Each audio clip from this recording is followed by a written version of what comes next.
Let's go again from the Perek Zayin Mishnah Daled, the seventh Perek, fourth Mishnah. Ezehi Olelos. What are Olelos, which are the improperly formed clusters that are going to go to the poor?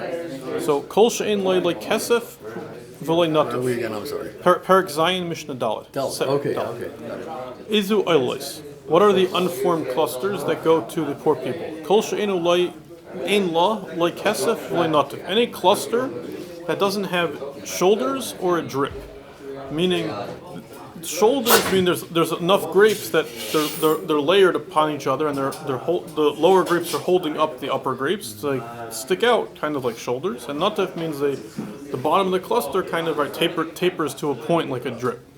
If the cluster doesn't have either of those things in its formation, then the aniyim could take it called Olelos.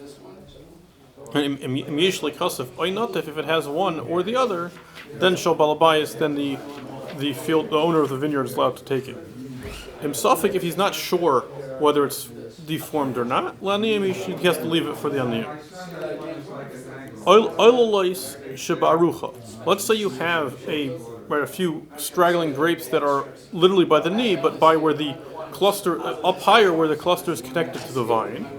So then we say it depends. Im niktseres im eshkel. If you're able to harvest those grapes together with the cluster, then Hareu shel balabayis, and he can take them all together. Vim lav, and if not, Hareu shel aniyim, he has to leave them for the aniyim. Garger yechidi, a single grape that's coming out of the vine by itself. Rabbi Yehuda Imer eshkel. Rabbi Yehuda says a single grape is considered to be just a small cluster. The Chum say no, a single grape is not formed like a cluster, and it would go to the aniyim. Okay. Mishnah Hay. Yeah, so this really shows you the sensitivity towards poor, because you're getting your grapes. So you have to pay a lot of attention to what you're doing, right? And it's one side you would want to take everything. Right, of course. Hamadal b'gefanim, someone who's thinning his grapevines. So the grapevines are doing too well, so you gotta thin them out. Kishem shu madal b'teichsholo, just like you don't have to worry about your own grapes. That yes, some grapes get ruined when you thin them out, but that's good for the overall vineyard. Kachu madal b'shal aniyim, you also don't have to worry about the Olelos that would be the aniyim's property, because I assume the idea is their other grapes will do better if you get rid of these. So there's no net loss. Different Yehuda. Rameir Amar, no, b'shalohu rishai. Your own grapes, you can make such decisions that it's in your best interest to just destroy some of them.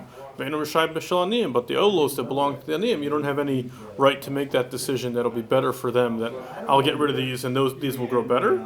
So. But how would that even exist? So how would that case you'd have to be pretty late in the process by the time you're coming to thin them out, right? Yeah. Because then they'd be edible. They have to be edible. They have to be. Also, you have to be able to tell what the cluster shapes are, even. Yeah. Right. Mishnah Vav.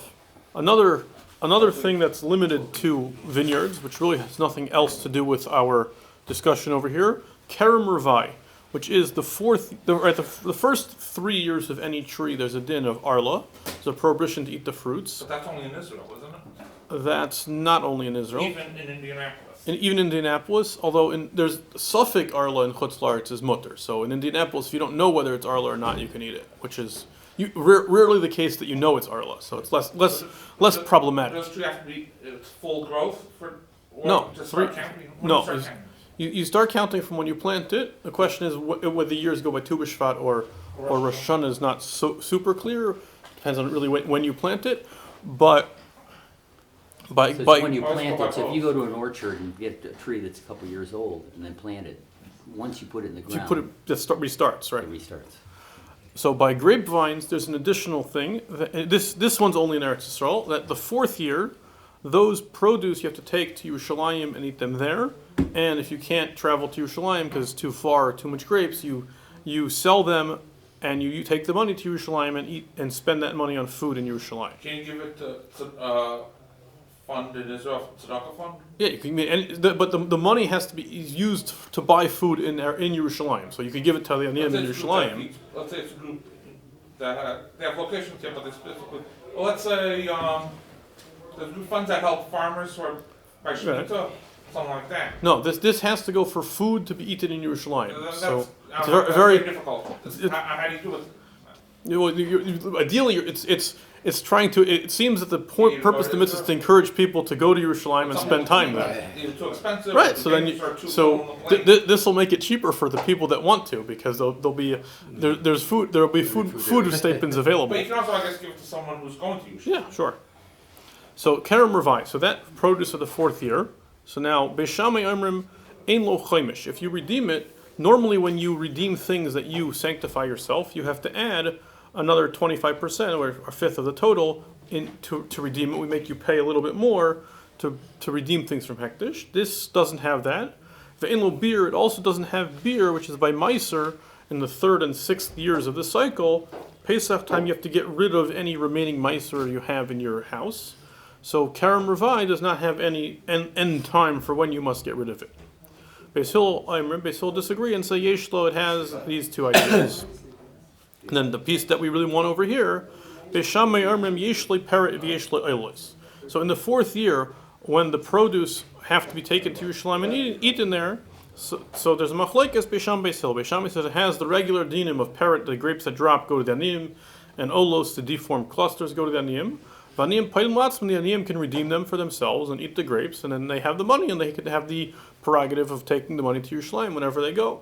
Beis Hillel Amrim, no, Kul Gas, there's no din of Parat and Olos, because we view it really as hektish, as belonging to Hashem, and not to the individual field owner, and therefore he can just harvest it all and press it all himself, and then he's going to have to deal with it as Kerem Revai, he's going to have to go take it up to Yerushalayim and deal with it there.